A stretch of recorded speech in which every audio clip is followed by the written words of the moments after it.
Carlos Touche makes a living driving this road. I myself will go between 2 to 4 times a week. My staff was pretty much up there every day with 2 to 3 vehicles. More than 1 million tourists a year make the day trip up to El Yunque, the only tropical rainforest in the U.S. forest system. Or at least they used to until Hurricane Maria. 2 weeks after the hurricane, CNN flew a drone at the park's entrance, but most of the forest remained out of sight. Now we've been given permission to take you inside.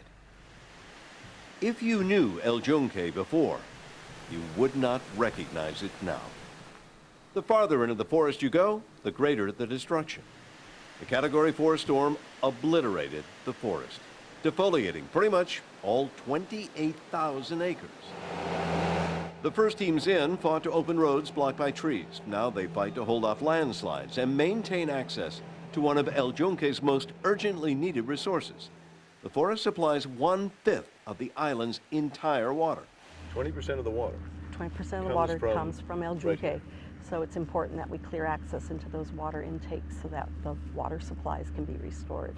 Water isn't the only treasure. There are 23 species of trees here found nowhere else. Their fate's unknown. The same's true for America's only native parrot still living in the wild. It's no wonder that the very first people who got to the park were shocked by what they found. Even now, 5 weeks after the hurricane, it is still stunning. An entire rainforest canopy that's been ripped away. Scientist Hannah Wood was studying El Yunque and climate change when literally overnight 3 years' work was blown away. I mean, it basically cut this forest in half. It completely took out all the leaves. Like there was nothing green here at all. Her team built this tower to study the top of El Yunque's tree canopy. Now there's nothing to study but open sky. Her original experiment may be in ruins, but she's got the front row seat for a brand new one. This is nature. You know, this is what happens in this forest. You know, we have hurricanes that come through. And, you know, I mean, my job is to study what happens. And there are signs the rainforest is already hard at work on recovery.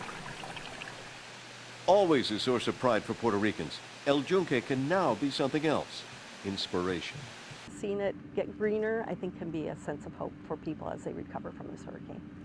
A living lesson on starting over. Martin Savage, CNN, El Yunque, Puerto Rico.